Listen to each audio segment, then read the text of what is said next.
Mi nombre es Oscar Escobar y hoy vamos a hablar sobre los principales sistemas de cultivo. Este es su primer video de la asignatura Sistemas de Producción Agrícola 2. Realmente hay muchas maneras para clasificar los cultivos.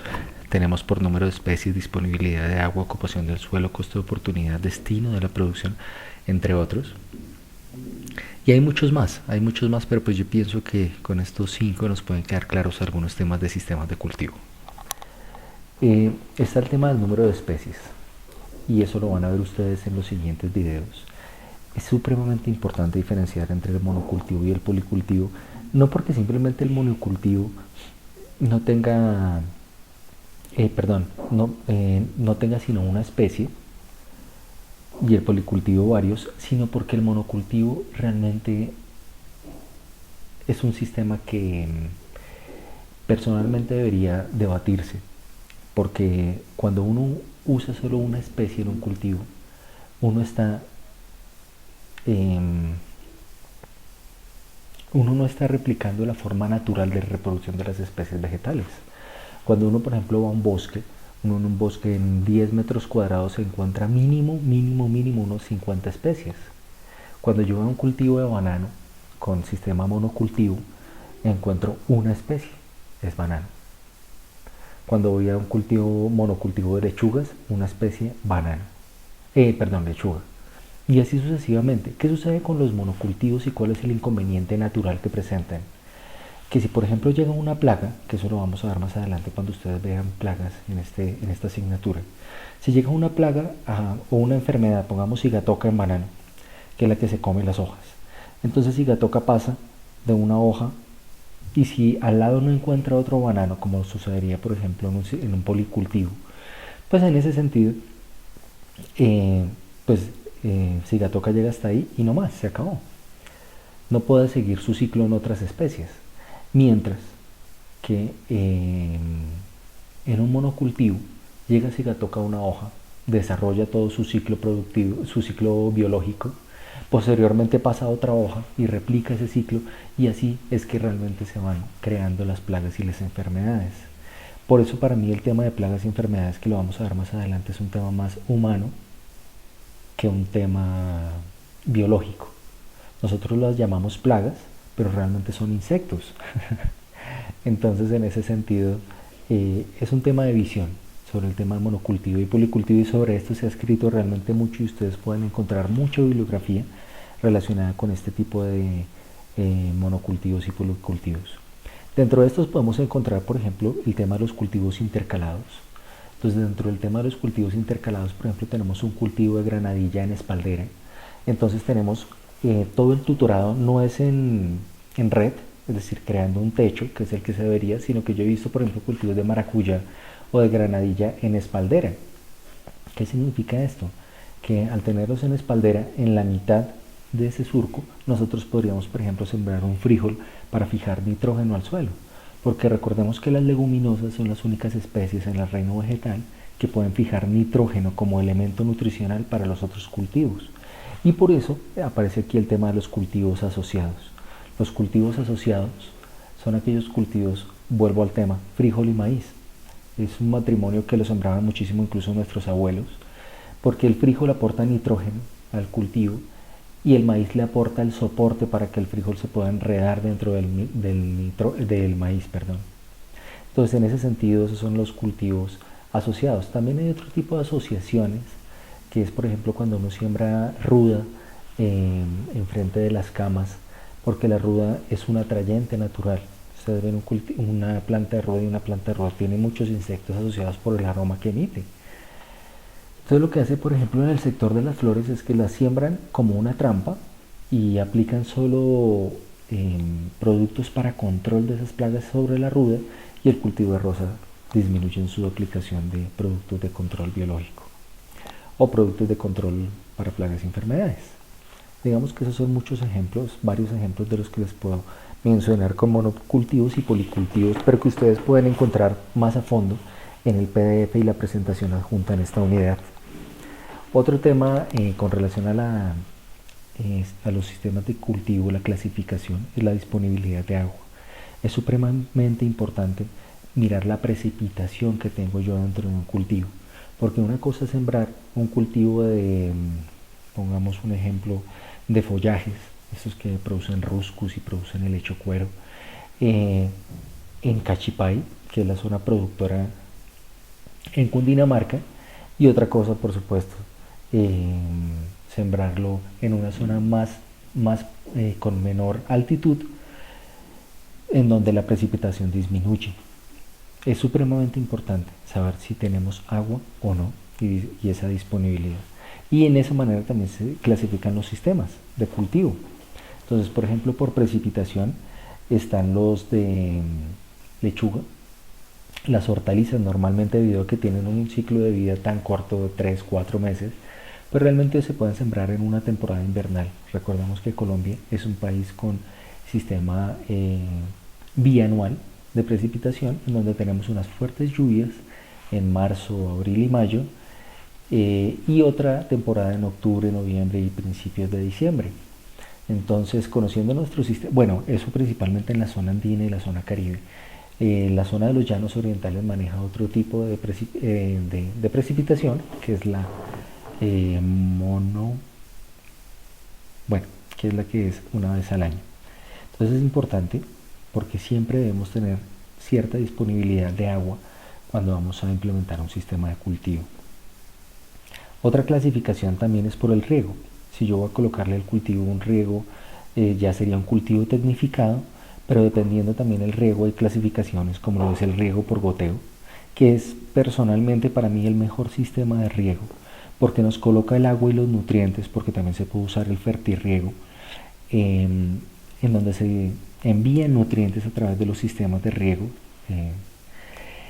Y este sistema es muy bueno porque coloca la gota donde debe uno colocarla, que es en el sistema radicular, en el cono que forma el sistema radicular en el suelo. Ahí es donde nosotros estamos colocando el agua y los nutrientes. Está el otro sistema que es por aspersión, que es, ya hoy en día hay también microaspersión para dentro del dosel de un cultivo, o la típica o la tradición convencional de los sistemas de aspersión, que es el aspersor botando en círculo el agua. Y realmente considero que este sistema tiene muchas fallas, porque primero que todo hay mucho desperdicio de agua. El agua cae en todas partes y no en un sitio específico donde nosotros deberíamos colocarla, y adicionalmente porque cae sobre el follaje de las plantas. Y si tenemos un cultivo bastante denso, con poca entrada de luz, desarrollamos las dos condiciones necesarias para el desarrollo de un hongo, que son la humedad ofrecida por el sistema de aspersión sobre el follaje y la oscuridad. Esos son los dos factores ambientales para el desarrollo de un hongo, y posteriormente nos vamos a dar cuenta que estos hongos en algunos casos son enfermedades, hongos fitopatógenos que afectan los cultivos. Por lo tanto, el riego por aspersión en ese sentido, digamos que le falta mejorar un poco a los sistemas por aspersión el tema de la eficiencia. Y por último tenemos los riegos por inundación.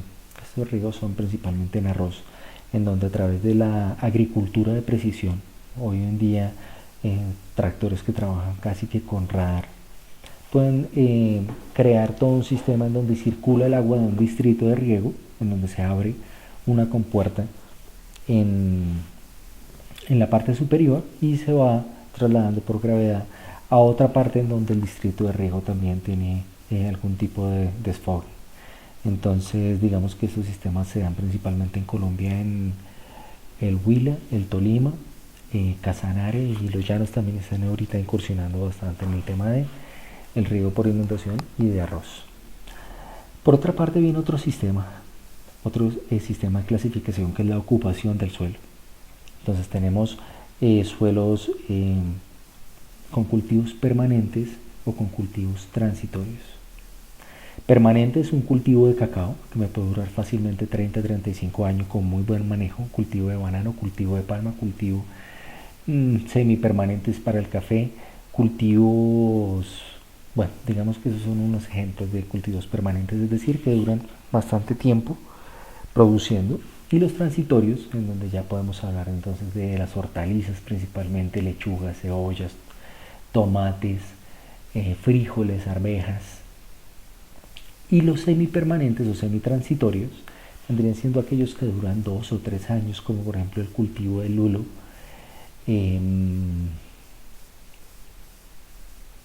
principalmente.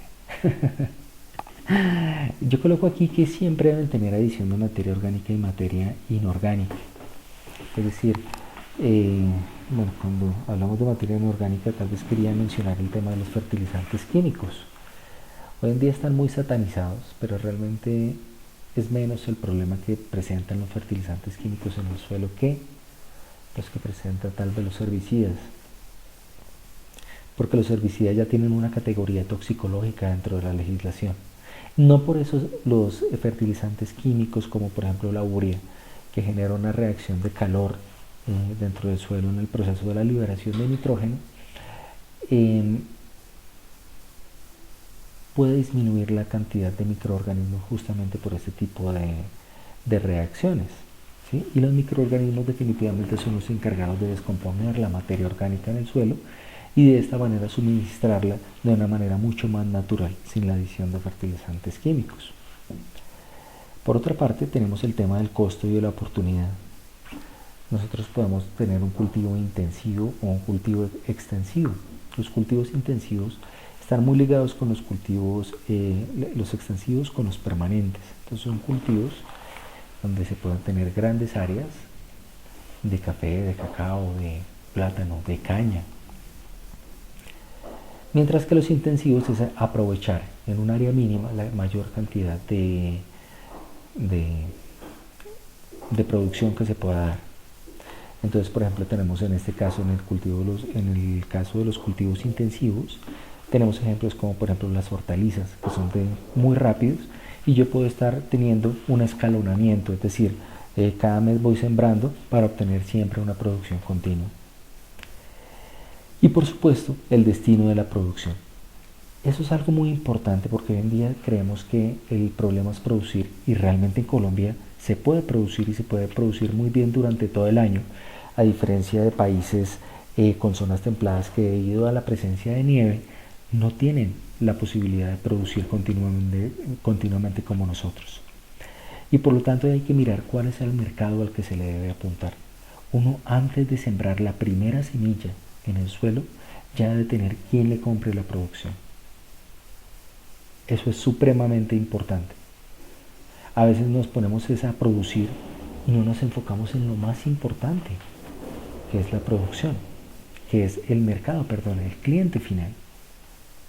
Porque ese cliente final es el que me va a pagar a mí y me va a generar a mí esa retribución, en algunos casos, pues en la mayoría de los casos diría yo económica, para yo poder seguir produciendo. Y es algo normal, el lucro debe ser algo normal en un sistema productivo agrícola, porque es que nosotros estamos para producir, nosotros tenemos todas las condiciones para producir y debe haber un lucro y una rentabilidad, como lo es cualquier otro negocio.